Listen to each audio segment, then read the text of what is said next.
बच्चों, आप सबके साथ मैंने पिछले लेक्चर में एरिया, वॉल्यूम और पेरीमीटर के कंसेप्ट के बारे में जो बात की थी, और इस लेक्चर में उसी कंसेप्ट से रिलेटेड मैं क्वेश्चन डिस्कस कर रहा हूँ। तो एक एक करके हम क्वेश्चन देखते हैं और समझने की कोशिश आप सभी को करनी होगी। तो देखें, find the area of square whose perimeter is 48 metre. यानी कि इस क्वेश्चन में एरिया ऑफ स्क्वायर पूछा है और हमें दे क्या रखा है, पेरीमीटर दे रखा है। तो इस तरीके के क्वेश्चंस को करने के लिए आपको पहले ये पता होना चाहिए कि इनमें कौन कौन से फॉर्मूले लग सकते हैं। इसमें कौन कौन से फॉर्मूले लगेंगे, जब एरिया ऑफ स्क्वायर की बात कर रहा है तो एरिया ऑफ स्क्वायर का लगेगा, और पेरीमीटर की बात कर रहा है तो पेरीमीटर की हेल्प से हमें क्या निकाल सकते हैं, साइड निकालें हैं। तो यानी कि हमारा पेरीमीटर का फॉर्मूला भी इसमें यूज़ होगा। तो देखें, पेरीमीटर ऑफ स्क्वायर क्या होता है, 4 मल्टीप्लाई बाय साइड, ठीक है, ऑफ, ठीक है। और एरिया का फॉर्मूला क्या होता है, साइड का स्क्वायर, ठीक है। अब पेरीमीटर स्क्वायर दे रखा है तो इस फॉर्मूले की हेल्प से, ठीक है, हम क्या कर सकते हैं, पेरीमीटर कितना दे रखा है, 48 मीटर, और 4 मल्टीप्लाई बाय साइड, तो साइड की वैल्यू यहाँ से निकल सकती है 48 डिवाइडेड बाई 4, तो कितना हो जाएगा, 12 मीटर। अब जब हमारी साइड की वैल्यू आ गई तो एरिया निकल सकता है इस फॉर्मूले की हेल्प से। देखो एरिया कैसे निकलता है, साइड का स्क्वायर, तो 12 का स्क्वायर, तो कितना होता है, 144 मीटर स्क्वायर, ठीक है। ये क्वेश्चन आपका पहला हो गया, होपफुली आपको समझ में भी आया होगा। तो हम सेकंड क्वेश्चन पर चलें, ठीक है, चलते हैं।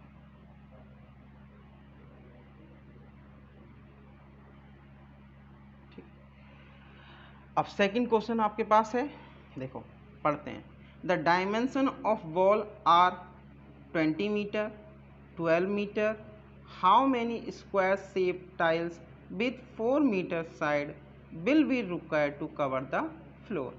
यानी कि इस क्वेश्चन में क्या दे रखा है, एक वॉल दे रखी है, यानी वॉल का मतलब एक दीवार दे रखी है जिसकी आपको डायमेंशन दे रखी है, यानी कि उसकी लेंथ और विड्थ आपको दे रखी है 20 मीटर और 12 मीटर। ये जो आपको दे रखा है 20 मीटर और 12 मीटर क्या है, इसकी लेंथ और विड्थ। और आपसे ये पूछा है कि एक स्क्वायर शेप की टाइल इस पूरी वॉल के लिए कितनी लगेंगी। तो इस तरीके का जब भी क्वेश्चन आए तो आपको क्या करना है, टोटल वॉल का टोटल एरिया निकालना है, जो आपको दे रखा हो, फ्लोर दे रखा हो, वॉल दे रखी हो, जो भी दे रखा है उसका टोटल एरिया निकालिए, और जितनी यूनिट यानी कि एक यूनिट का एरिया निकालिए, उसको टोटल से डिवाइड कर दीजिए तो नंबर ऑफ यूनिट्स आ जाएंगी। तो ऐसा ही कुछ इसमें मैं करता हूँ। देखिए आप, area of wall, area of wall निकालना है, ठीक है, area of wall, area of wall, wall कैसी दे रखी है, लेंथ और विड्थ की बात करी तो क्या हो गया, रेक्टेंगल हुआ। तो रेक्टेंगल का फॉर्मूला क्या होता है, एल इंटू बी, तो क्या हो सकता है 20 इंटू 12, तो ये कितना हो जाएगा, आप इसकी जब मल्टीप्लाई करेंगे 12 टू जा कितना होता है 24, तो 24 लिखा, और एक जीरो लग रही थी तो एक जीरो लगा दिए मैंने पीछे, तो क्या हो गया, मीटर स्क्वायर, ठीक है। अब क्या करें, इस एक स्क्वायर की जो टाइल है उसका एरिया निकालना है, तो एरिया ऑफ टाइल ये कैसा है, अब एरिया ऑफ स्क्वायर क्या होता है, साइड स्क्वायर, तो साइड कितनी दे रखी है हमें 4, तो 4 का स्क्वायर करना है, तो ये कितना हो जाएगा 16 मीटर स्क्वायर, ठीक है, ये 16 मीटर हुआ। अब हमें क्या निकालना था, नंबर ऑफ टाइल्स, तो number of tiles equals to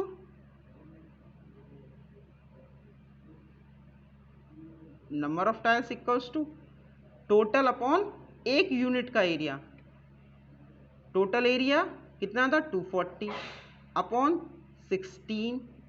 ठीक, अब इसको काटें तो कितने से कटेगा, 8 से कटेगा तो ये कितनी बार जाएगा 3 बार, और एक जीरो पीछे लग रहा है तो लगा दिया, और 8 से कटेगा 2 बार तो ठीक है, और ये कितनी बार जाएगा 15, तो कितना आ गया 15। तो नंबर ऑफ टाइल्स कितनी आ गई हमारे पास 15, number of tiles equals to 50।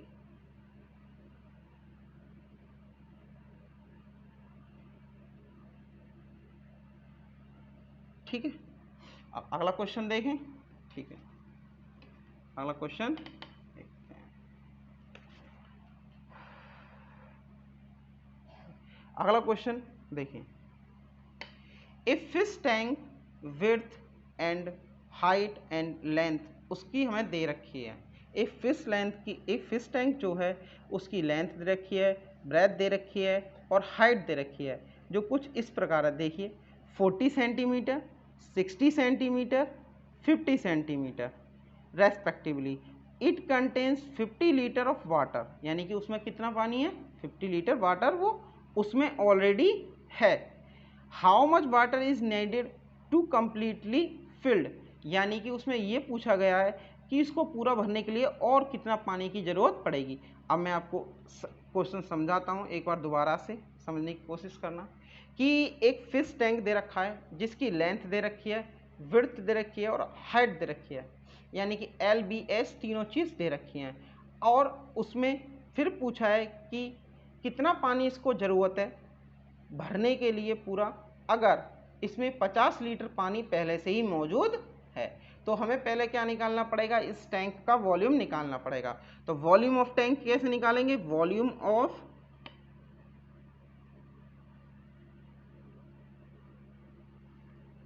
क्या होता है length into width into height, तो L into B into H, तो ये कितना हो जाएगा 40 इंटू 60 इंटू 50, तो कितना आएगा, ये मल्टीप्लाई करना पड़ेगा हमें। देखो मल्टीप्लाई करेंगे तो कितना आएगा, 4 6 जा 24 और 24 5 जा 120, आप सबको पता है 120। एक जीरो ये, एक जीरो ये, एक जीरो ये, तो कितनी जीरो हो गई, 3 जीरो आगे लग जाएंगी। और किस में दे रखा था ये सब चीजें, सेंटीमीटर, तो यूनिट किस में आ जाएगी, सेंटीमीटर क्यूब में। ठीक, अब हमें आगे क्या निकालना है, इसका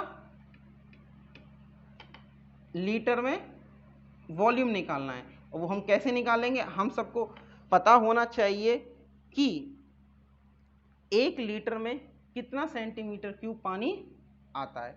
अगर हमें ये नहीं पता होगा तो हम ये चीज़ नहीं कर पाएंगे। इसको करने के लिए हमें ये ज़रूर पता होना चाहिए कि 1 लीटर में कितना सेंटीमीटर क्यूब पानी आता है।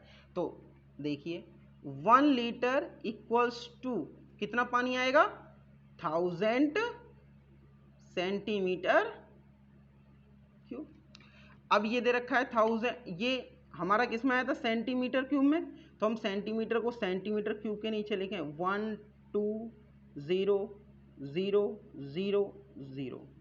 ठीक है, उसके बाद मुझे लीटर में कन्वर्ट करना है, तो हम डायरेक्ट क्या यूज़ करें, क्रॉस मल्टीप्लीकेशन यूज़ करें। अगर नहीं आता है तो बेसिक से करिए बिल्कुल।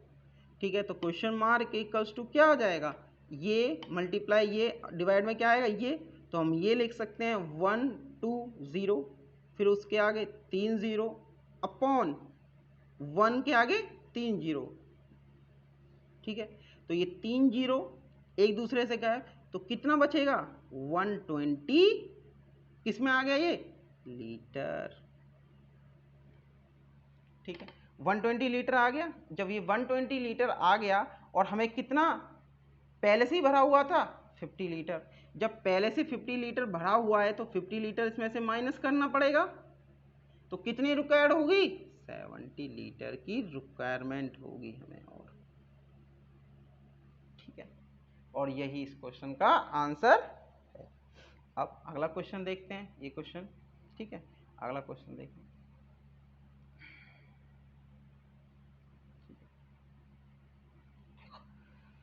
अगला क्वेश्चन देखते हैं। The dimension of rectangular park is 100 into 16 meter, यानी कि लेंथ उसकी कितनी है 100 मीटर और विड्थ कितनी है उसकी 60 meter. A 2 meter wide path made around the rectangular park, यानी कि 2 मीटर का वाइड पार्क चारों ओर के है।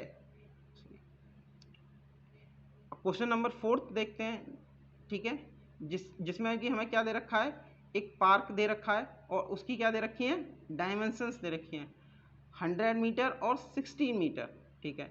उसके बाद उसी पार्क के चारों तरफ 2 मीटर वाइड क्या है, एक पाथ है। अब उसमें ये पूछा है हमसे कि इस पाथ जो दे रखा है 2 मीटर का, उसका एरिया बताइए। तो कैसे बताएंगे देखना। अब एक रेक्टेंगल दे रखा था, यानी कि रेक्टेंगुलर पार्क ही तो है वो, तो देखो दे रखा है, इसकी कुछ डायमेंशन दे रखी है इन्होंने, डायमेंशन देखते हैं। ये 60 मीटर और ये 100 मीटर, ठीक है। और उसके बाद इसके चारों तरफ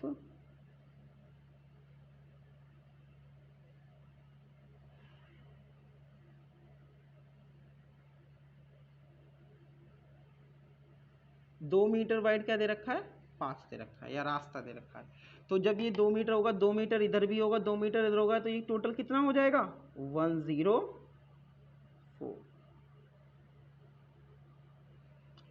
ऐसे ही ये 60 इधर, 60 इधर, 60 इधर और 2 ऊपर और 2 नीचे, तो ये टोटल कितना हो जाएगा 64।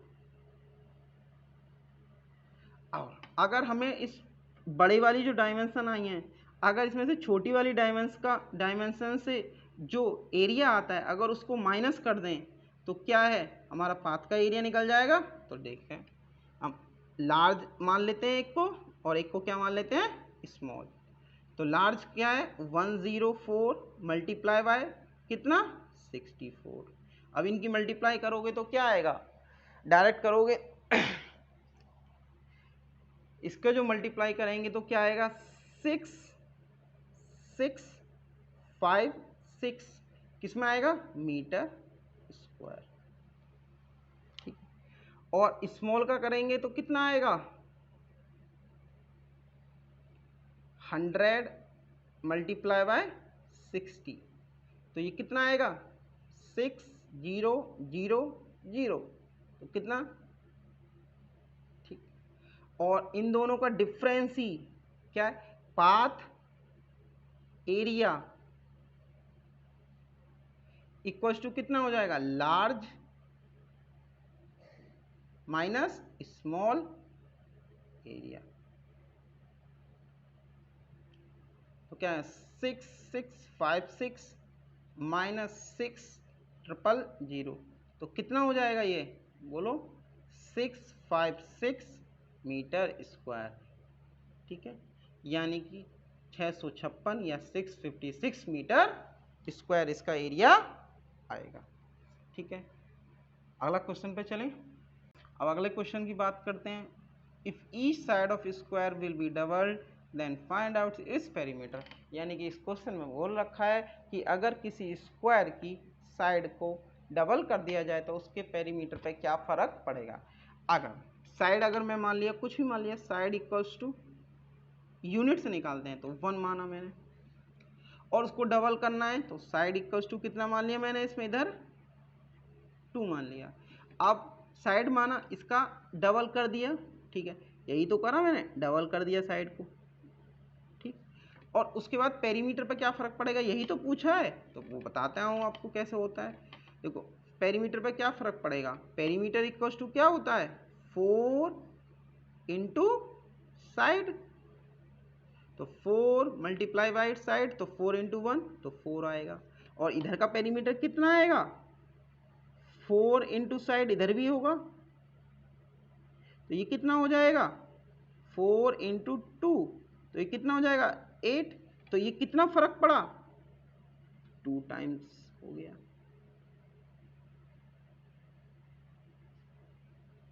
ठीक है। यही क्वेश्चन में पूछा था। आगे चलते हैं अगला क्वेश्चन। और आज का ये लास्ट क्वेश्चन है। ठीक, a room floor is 192 metre square in area, if the length is 16 metre then the find out its area. हमें एक रूम का एरिया दे रखा है और उसकी लेंथ दे रखी है और उसका हमें पेरीमीटर निकालना है। अगर किसी रूम का एरिया दे रखा है तो एरिया का फॉर्मूला क्या होता है, area equals to length into breadth. तो एरिया इक्वल्स टू कितना दे रखा है 192, लेंथ कितनी दे रखी है 16, ब्रेड्थ कितनी दे रखी है हमें निकालनी, तो विड्थ इक्वल्स टू कितना हो जाएगा 192 अपॉन 16। तो बी इक्वल्स टू कितना हो जाएगा बताओ 12 मीटर, और ब्रेड्थ इक्वल टू 12 आ गया। तो अब पेरीमीटर निकालना, पेरीमीटर निकालना बहुत आसान है। तो P इक्वल्स टू क्या होता है 2 under bracket L plus B. तो 2 under bracket L plus B, L की वैल्यू कितनी है बेटा बताओ 16 और B की वैल्यू 12। तो कितना हो गया ये आपको बताओ कितना होगा 6 और 2 8, ठीक है 1 और 1 2, तो कितना हो जाएगा 56 मीटर। आज के लिए बस इतना ही। अगर वीडियो पसंद आई हो तो इसे लाइक करें, शेयर करें और एक बंदे से दूसरे बंदे तक पहुंचाने की कोशिश करें, जिससे कि ज़्यादा से ज़्यादा बच्चों का इससे फ़ायदा हो सके। ओके।